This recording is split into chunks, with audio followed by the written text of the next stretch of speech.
Oke, halo semuanya. Berjumpa lagi di pengantar chatbot dan NLP. Jadi di sini kita akan masuk ke materi yang kedua, yaitu NLP dalam pengembangan chatbot. Di sini saya akan lebih membahas terkait bagaimana penerapan NLP di chatbot, tapi tidak sampai detail karena untuk lebih detailnya kita akan menuju ke pertemuan atau video yang selanjutnya. Oke, masih bersama saya Mariamah dari Teknologi Sains Data Universitas Airlangga.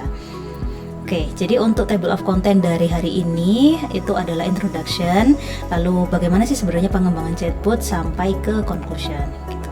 Nah, dari video sebelumnya kita masih overview terlebih dahulu. Jadi chatbot sendiri itu bagaimana cara kerjanya, itu adalah dia menerima input dari user terlebih dahulu, nanti dia akan diproses sebenarnya pertanyaannya itu apa sih. Nah, terus setelah itu nanti dia akan mencari jawaban yang paling relevan untuk pertanyaan tersebut. Nah, nanti jawabannya tersebut atau jawaban yang match atau jawaban yang paling relevan tersebut akan dikembalikan kepada user. Oke, nah tantangannya selain tantangan yang tadi, tantangan NLP, nah untuk tantangan dari chatbot sendiri atau sebenarnya NLP secara umum, nah komputer tuh sebenarnya atau mesin itu sebenarnya tuh nggak paham loh teks atau image atau suara yang kita masukkan gitu. Nah, terus apa yang dilakukan?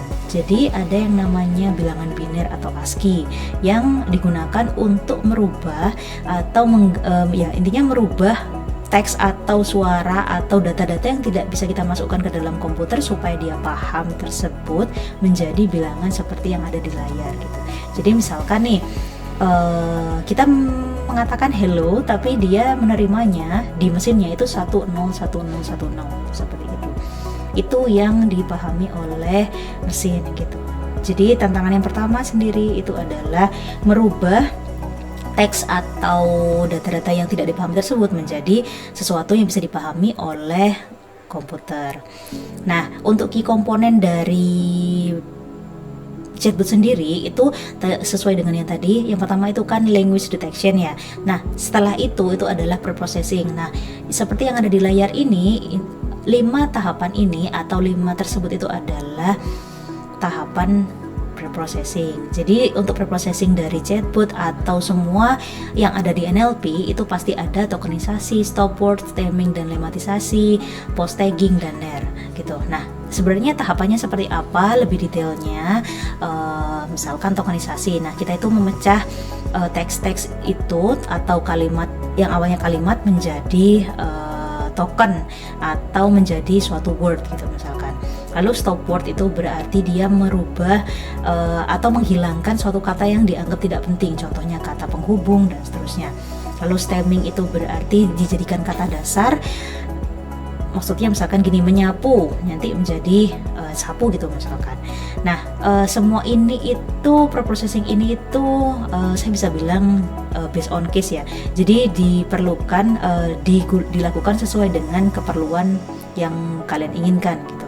Jadi kalau misalnya misalkan stop word itu kan menghilangkan kata yang tidak penting.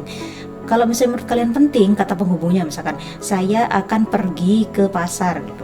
Nah, kalau misalnya kita hilangkan kata penghubung akan, itu kan nanti jadinya saya pergi ke pasar. Padahal kan saya masih akan gitu. Nah, itu dikatakan understanding konteks dari misalkan kita penerapan stop word tadi itu jadi hilang gitu.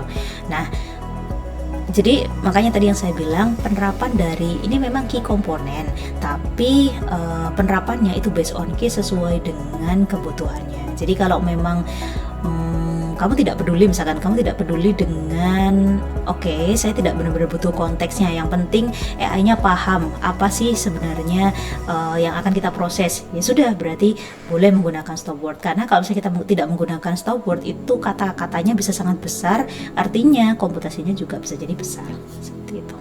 Dan ada proses-proses yang selanjutnya gitu ya. Nah, ini yang saya sebutkan atau jelaskan sebelumnya. Jadi ada classical NLP dan deep learning. Untuk classical NLP dia ada modeling yang lebih lama, atau intinya algoritmanya itu sudah cukup ancient, tapi masih cukup oke kalau misalnya tidak sekompleks itu. Jadi chatbot atau project NLP yang akan kita bangun tidak sekompleks itu gitu. Lalu yang selanjutnya itu adalah deep learning. Jadi kalau memang dibutuhkan untuk penerapan deep learning atau penerapan AI yang lebih kompleks, maka disarankan untuk menggunakan deep learning ini gitu. Tapi tidak wajib ya, karena tidak semua harus deep learning. Jadi harus classical NLP juga nggak masalah. Oke.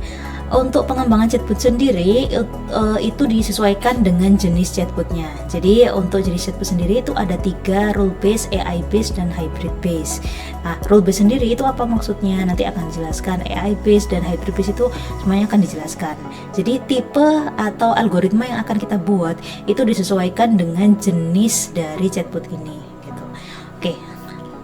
Yang pertama kita ke rule base sendiri. Jadi rule base itu adalah suatu chatbot yang dia mengikuti script atau aturan yang sudah kita tentukan. Jadi misalkan aturan yang dimaksud itu, misalkan mungkin saya coba cek ke ini ya, ke chatbot yang sudah ada ya. Jadi misalkan nih, contohnya misalkan Eliza atau Veronica, di mana Veronica ini adalah asisten virtual dari Telkomsel, di mana dia itu sudah ditentukan gitu. Jadi sudah ditentukan, nomor 1 tanya tentang pulsa, nomor 2 internet, nomor 3 ini. Nah, nanti kita tinggal klik.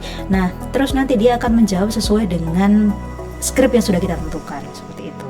Nah, di sini itu tidak personalize karena dia ya mengikuti aturan yang tadi sudah kita tentukan. Jadi kalau pilih 1 ya nanti outputnya ini gitu. Jadi misalkan pilih 1 outputnya A, pilih 2 outputnya B gitu.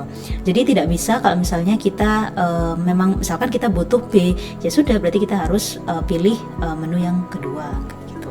Jadi untuk rule based ini itu kita gunakan kalau memang kita tidak perlu kayak misalkan bertanya seperti layaknya kita ngobrol gitu. Tapi kalau misalnya ngobrol, menurut saya sih penerapan AI based lebih baik gitu. Dan untuk Eliza sendiri itu juga penerapan menggunakan rule based ya masih ya terlebih dahulu.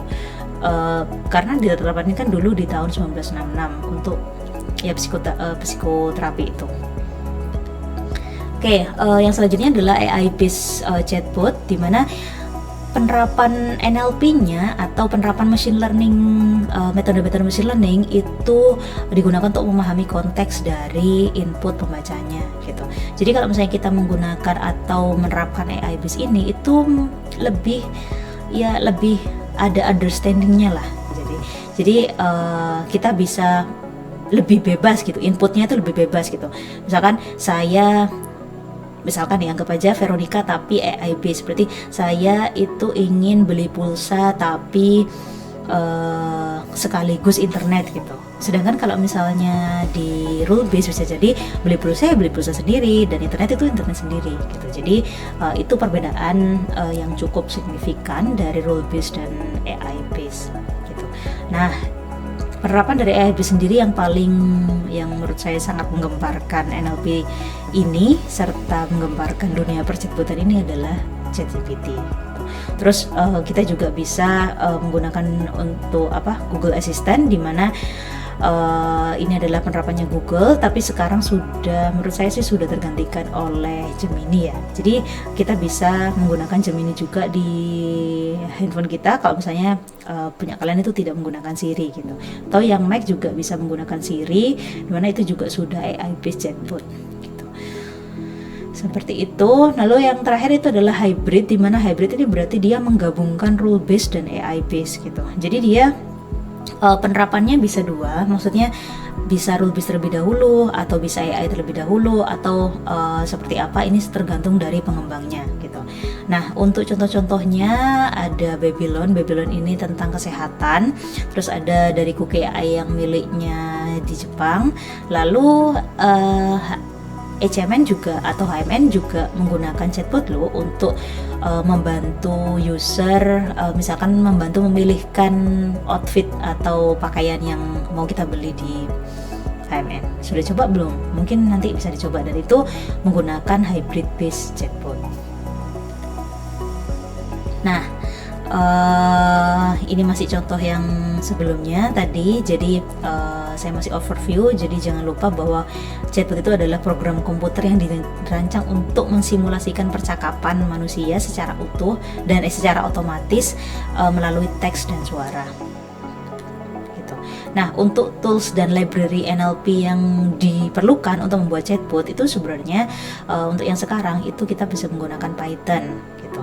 Jadi Python itu menurut saya programming yang lebih mudah ya kalau misalnya dibandingkan dengan yang sebelumnya. Jadi misalkan Java, C++, di mana Python ini cukup manusiawi atau cukup mirip dengan bahasa natural gitu. Terus untuk library atau intinya tools yang bisa kita gunakan atau library tadi itu kita seringnya misalkan menggunakan NLTK, Transformer, itu berarti yang sudah advance tadi, yang sudah menggunakan deep learning. Terus ada TensorFlow, ada Keras gitu. Terus ada Dialogflow, itu miliknya Google dan itu bisa interaktif dan kita bisa misalkan penerapannya sudah misalkan mau membuat chatbot untuk di WhatsApp gitu misalkan. Nah, itu kita bisa menggunakan Dialogflow ini gitu. Nah, untuk lebih detailnya bagaimana penerapan chatbot sendiri itu akan kita pelajari di pertemuan-pertemuan selanjutnya. Seperti itu. Jadi untuk conclusion dari pengembangan chatbot tadi itu kita bisa bilang atau kita bisa simpulkan bahwa NLP itu adalah otak atau jantungnya dari chatbot gitu. Nah, NLP sendiri itu bisa tidak hanya membuat chatbot itu sekedar menjawab, tapi bisa memahami apa sih sebenarnya maksudnya pengguna. Tapi yang dimaksud adalah AI based chatbot ya. Kalau misalnya rule based, dia masih belum bisa memahami apa sih sebenarnya yang diinginkan oleh pengguna tersebut gitu. Dan dengan NLP sendiri, chatbot itu bisa menjadi lebih personal, lebih relevan, dan lebih efisien. Oke, itu saja yang bisa saya sampaikan. See you in next video.